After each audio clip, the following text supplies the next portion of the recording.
Ang susunod na programa ay rated PG. Patnubay at gabay ng magulang ay kailangan sa mga batang manonood.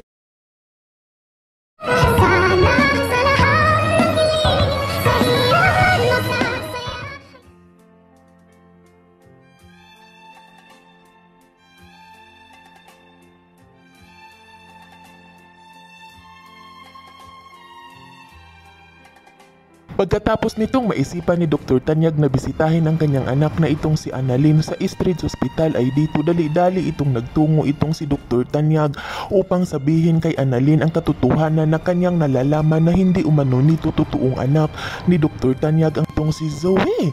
Sa kadahilanan na agad nitong binilisan ni Dr. Tanyag ang kanyang pagpunta sa Eastridge Hospital at dito nang makarating na itong si Dr. Tanyag sa Eastridge Hospital ay agad itong pumasok sa loob at habang naglalakad itong si Dr. Tanyag sa hallway ng Eastridge Hospital ay bigla nitong nasulyapan ni Dr. Tanyag ang dalawang tao na nag-uusap sa hardin ng hospital at dito agad naman din nitong binalikan ni Dr. Tanyag dahil parang kilala nito ni Dr. Tanyag ang nag-uusap kung kaya't dali-dali niya itong binalikan at dito hindi nga ito nagkakamali itong si Dr. Tanyag ng kanyang pagbalik ay nakita nito ni Dr. Tanyag sa kanyang dalawang mga mata na nag-uusap itong si Zoe at itong si Dr. Carlos na tila nagsusumbong umano itong si Zoe kay Dr. Carlos kung kaya't bigla itong kinabahan itong si Dr. Tanyag na baka si Dr. Carlos umano ang totoong ama ng kanyang kinikilalang anak na itong si Zoe kung kaya't hindi nito napigilan ni Dr. Tanyag ang kanyang sarili nang kanyang makita itong dalawa ay agad itong nagsalita itong si Dr. Tanyag at sinabihan nito ni Dr. Tanyag ang kanyang anak na magsalita umano ito kung ito bang si Dr. Carlos ang kanyang totoong ama.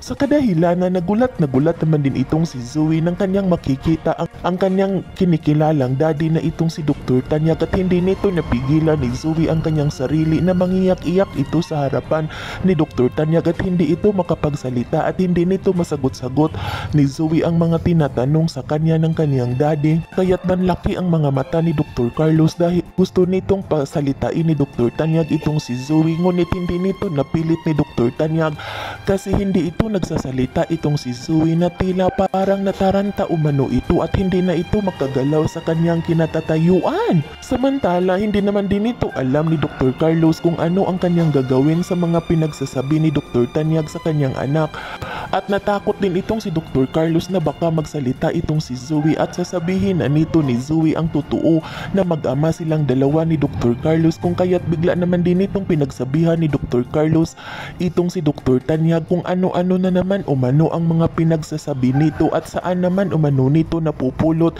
ni Dr. Tanyag ang kanyang mga sinasabi na itong si Dr. Carlos umano ang totoong ama ni Zoe at paano umano nito naging anak ni Dr. Carlos itong si Zoe. Yan ay ating aabangan sa susunod pa na pangyayari sa kaganapang ito ng abot kamay na pangarap. Huwag mong kalimutang isubscribe at i-hit ang notification bell ng aking channel